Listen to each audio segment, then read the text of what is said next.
Hello বন্ধুরা, আজ করছি চাল ভাজা। চাল ভাজা মাখা, দেখুন এই যে চাল ভাজা কালকে মা মেখেছিল। যেহেতু বর্ষা করছে তাই চাল ভাজা দিয়ে বর্ষার সময় খেতে ভালোই লাগে। দেখুন পেঁয়াজ আর লঙ্কাটা মুড়ে নিচ্ছি। নুন দিবা আছে,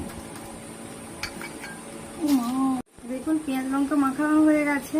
তো বর যেহেতু চাল ভাজা খাবে,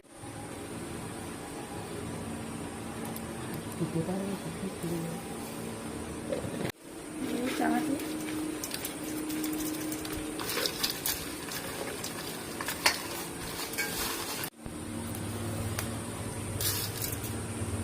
बाहर जाके उस जगह पे हिंदू